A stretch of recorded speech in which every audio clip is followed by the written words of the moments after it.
Ready to go? Okay. Good afternoon, everybody. I hope you're having a decent today. We're going to start today on a study. It's going to be the book of Ecclesiastes, and we're going to go through this for the next few weeks. What we'll usually do on Thursdays is we will have various Bible studies for you that are interested in listening to us. So today we'll start with Ecclesiastes, first chapter. I want to give a little background before we get started on this. There are going to be some key themes to this book. One of them is going to be the vanity of life. The other is fear of God, the effects of the fall, toil and labor, enjoyment in God's creation. To give a little bit further background, the setting of this book takes place in sometime between 900 and 576 BC. The author of this book most likely is Solomon, which had been the son of David, and he was addressing a diverse group of Israelites, and he was calling them to heed wisdom and fear the Lord. He will be the main character in this book, and he'll be referred to as the preacher. There are some words or phrases I just want to go through so you're a little bit more familiar with them as we go through these chapters. The first one is vanity, and that literally means a mist or a vapor. It's usually referred to as something that's fleeting or elusive. The next one's going to be under the sun. This phrase is referred to as time and place in each of our lives. The next one is fearing God, which is our heart disposition of God's children towards him in reverent awe to his character.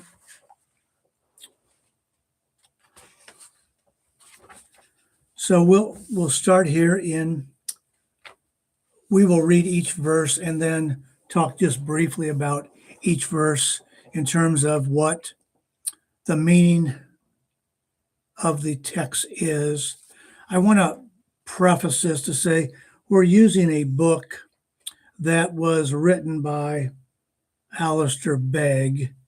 He's one of the foremost expository pastors in this country. So it's been well researched. So we will be referring a lot to his narratives. Chapter 1 starts out, the words of the teacher, the son of David, king in Jerusalem. Verse 2 is meaningless, meaningless, says the teacher. Utterly meaningless. Everything is meaningless. Now, when we look at this word meaningless, what comes to your mind? What type of word would you use to describe meaningless? I looked it up in one of the concordances, and the definition they gave for meaningless as refers to the Bible is of no eternal value. So basically what the author is saying here, that most everything we do has very little eternal meaning.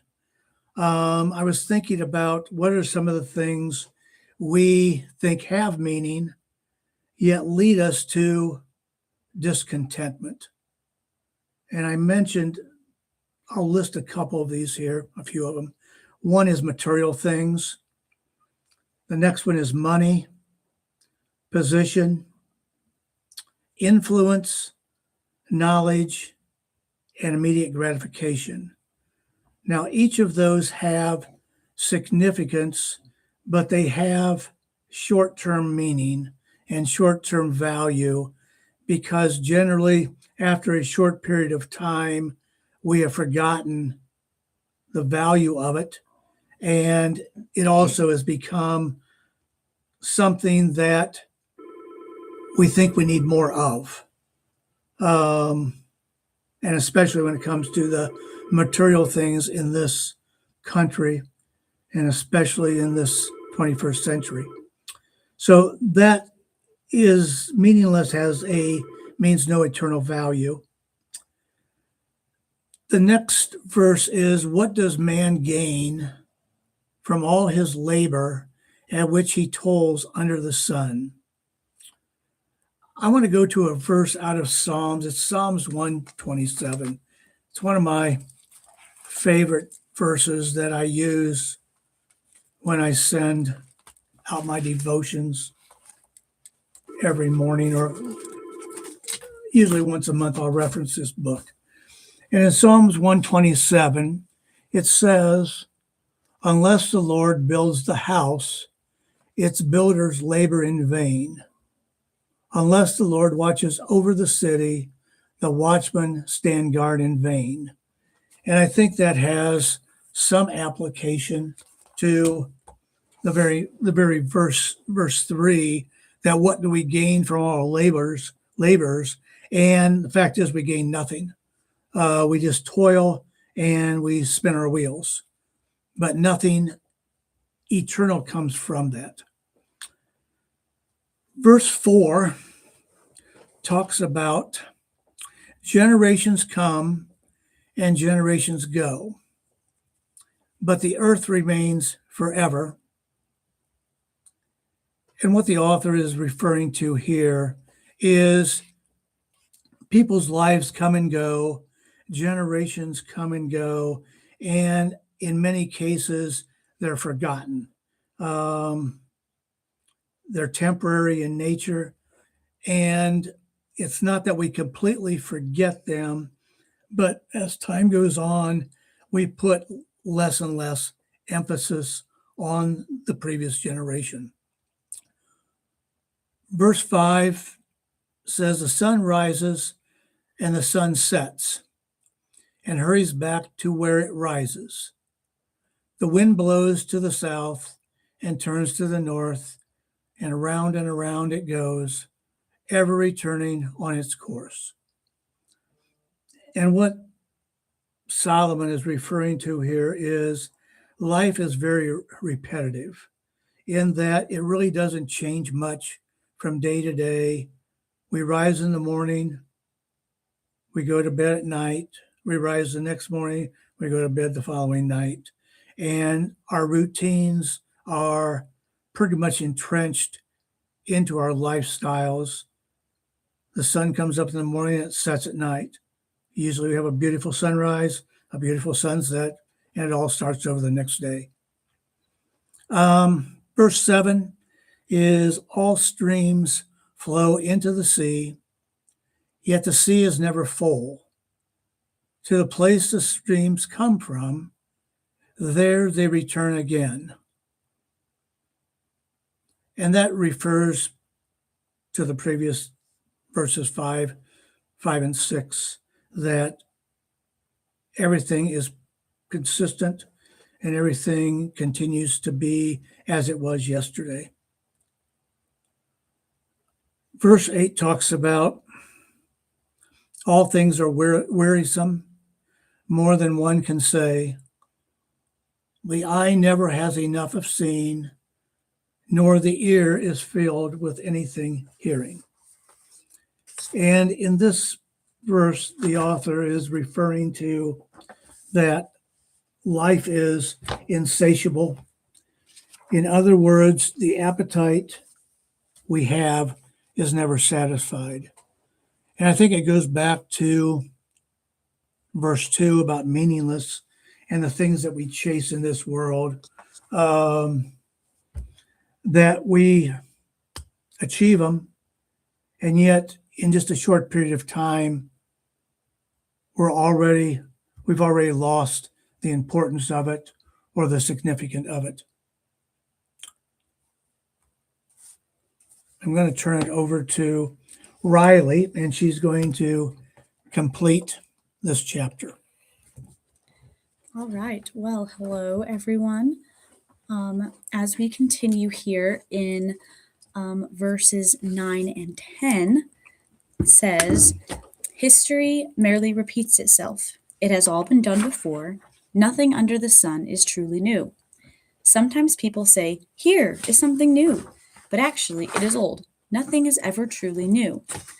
We don't remember what happened in the past, and in future generations, no one will remember what we are doing now. And that sounds pretty depressing. That sounds like there is nothing. It doesn't matter what you do, it doesn't matter who you are, what kind of name you have, what kind of money or influence you have, you will not be remembered, and it doesn't matter.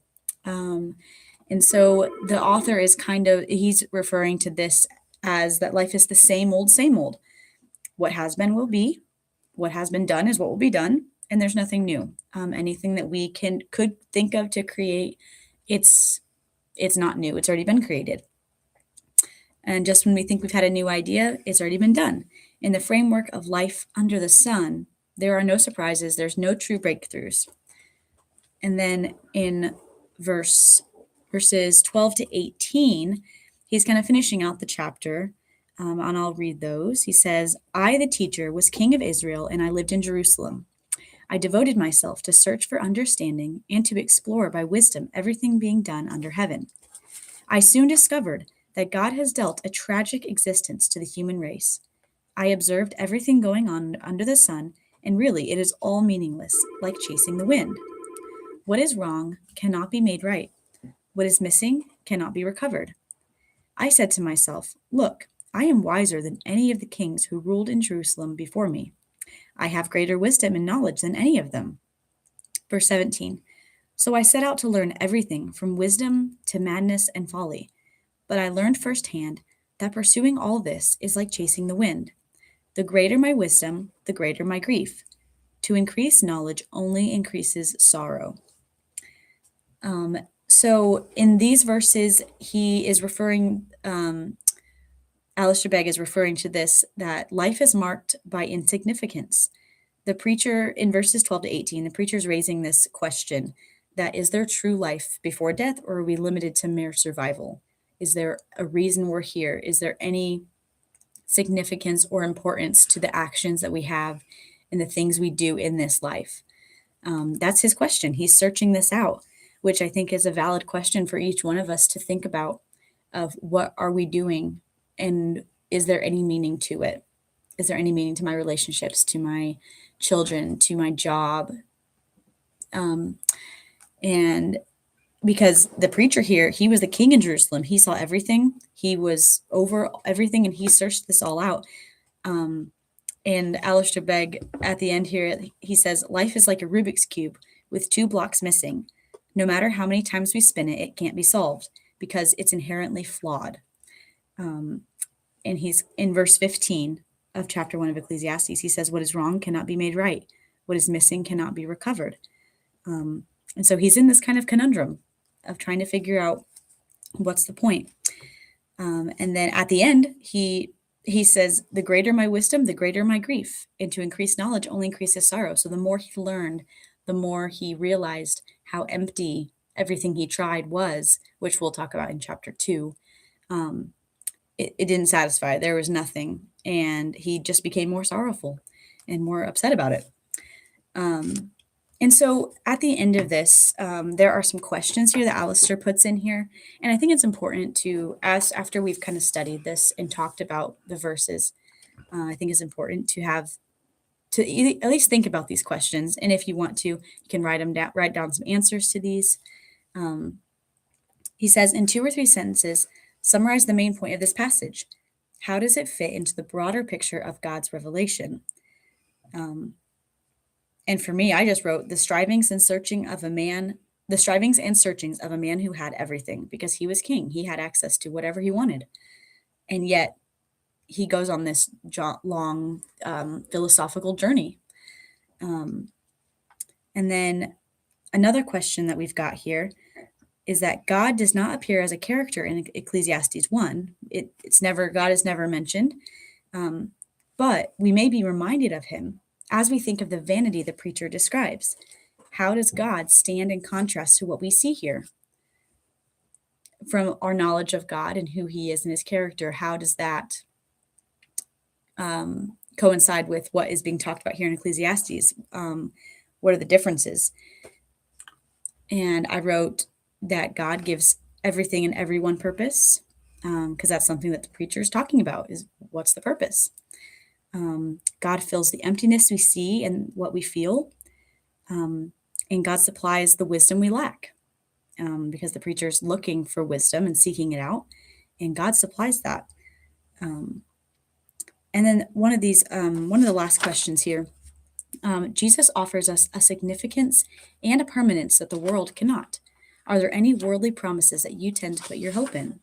How might you lay those at the feet of Christ? I think this is a really important thing to think about, of where we're putting our hope, what in our lives is making us feel accomplished or have purpose. What do we attribute our purpose and meaning to? That could be, I wrote down the opinions and affirmations of others. Sometimes I really feel like I need to know that people are telling me I'm doing a good job and reminding me that I'm doing all right.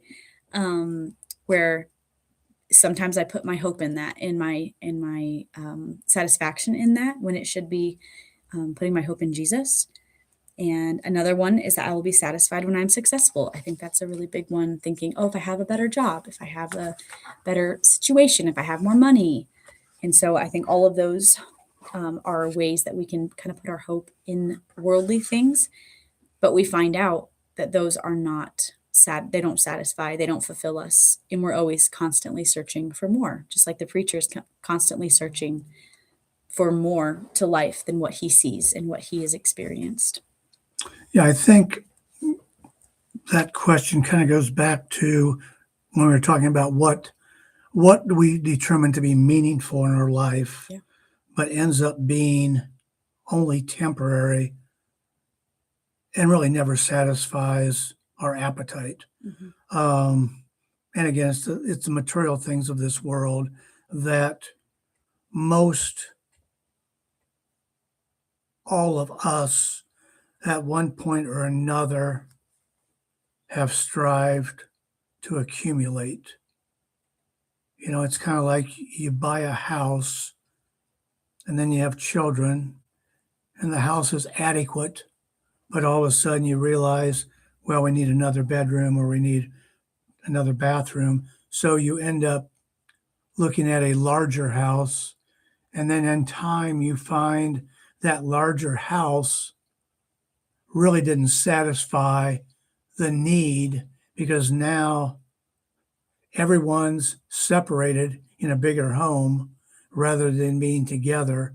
And that sometimes can lead to some isolationism that goes on. I just think we look at things most of the time from that which is temporary rather than focusing on the things that are eternal.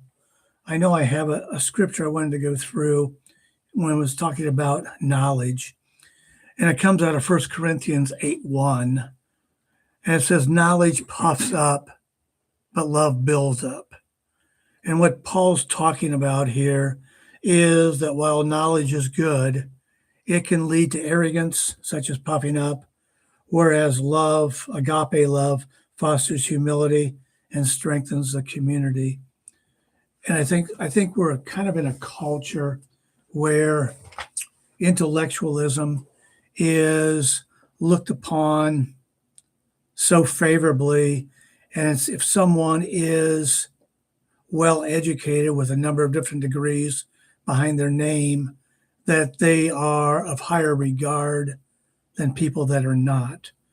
And I think when it all comes down to it, it's like I've told clients before, I've never seen a vault following a hearse to the cemetery.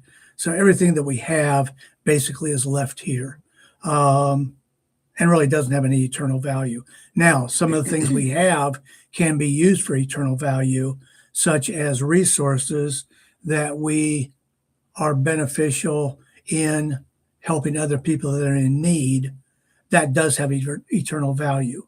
But the money in and of itself is basically fiat money, which over time is worthless.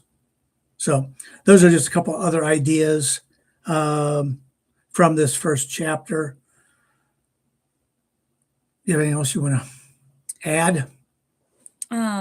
He talks about here, talking about life under the sun, apart from God, is ultimately meaningless. And I think it's important. He also says here, in order to fully appreciate the fact that Jesus does fulfill all of our longings and experiences, or longings and heartaches, we have to first come to terms with the vanity of life apart from him. I think it's important to recognize that this life without Jesus is not all there is. That there is a point that you have to come to terms with, recognizing, okay, everything I'm doing, what is it for? I think that's a good question to ask yourself, is what am I here for? What am I doing all of the things I'm doing for? Why am I working? Why am I raising a family? Why am I staying with this person? Why am I committed to this person? And I think it's important to recognize, to ask yourself that question.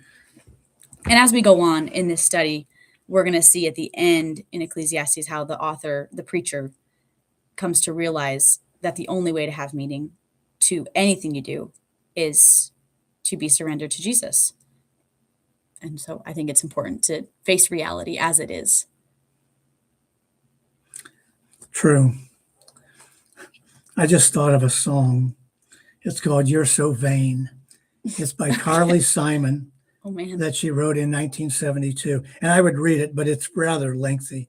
But you may want to go back and read the lyrics. It's